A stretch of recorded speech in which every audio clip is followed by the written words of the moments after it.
मौन जीव। आधी रात का समय था जब मार्क ने वो आवाज सुनी। एक हल्की थपथपाहट, जैसे किसी ने लकड़ी की सतह पर उंगलियों से टकटक की हो। वह बिस्तर पर उठ बैठा और अपनी छोटी सी बेडरूम की अंधेरी जगह में ध्यान से देखने लगा। उसकी आंखें कमरे में घूम रही थीं, लेकिन कुछ भी असामान्य नहीं दिखा। फिर वह आवाज फिर से आई, इस बार ज्यादा तेज और जिद्दी।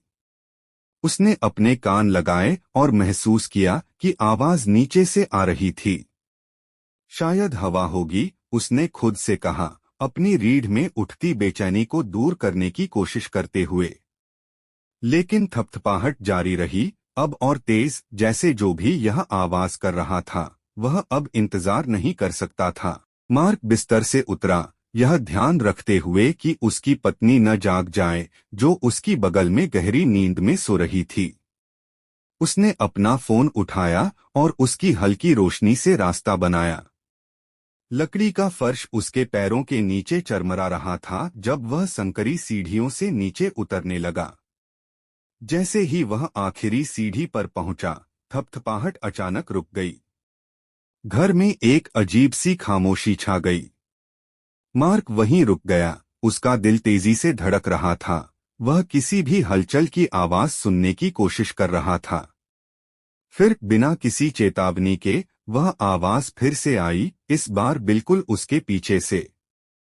वह तेजी से मुड़ा, अपना फोन एक बेकार ढाल की तरह उठाते हुए, लेकिन कुछ नहीं था, सिर्फ खाली गलियारा और दूर का दरवाजा। लेकिन कुछ तो गड़बड़ लग रही थी। हवा भारी महसूस हो रही थी। ऐसा लग रहा था मानो अंधेरे से कोई उसे देख रहा हो। कौन है? उसने कांपती आवाज में पूछा। कोई जवाब नहीं। फिर एक धीमी फुसफुसाहट, बमुश्किल सुनाई दे रही, लेकिन दिल दहला देने वाली। हम तुम्हें देख रहे हैं। मार्क जम गया। उसकी सांस हलक में अटक गई जब उसने अपनी गर्दन पर कुछ ठंडा महसूस किया। वह झटके से पीछे हटा, लड़खड़ाते हुए। फिर वही फुसफुसाहट, इस बार चारों तरफ से। हम तुम्हें देख रहे हैं। वह दरवाजे की ओर भागा, लेकिन उसकी टांगें जैसे भारी हो गई थीं, जैसे अंधकार उसे जकड़ रहा था और पीछे खींच रहा था। उसकी उंगलियां ताले के साथ जूझने लगीं, लेकिन वह नहीं खुला। हताश होकर उसने दरवाजे पर मुक्का मारा, यह उम्मीद करते हुए कि उसकी पत्नी जाग जाए, कोई उसकी मदद कर सके। लेकिन घर में गहरी खामोशी थी।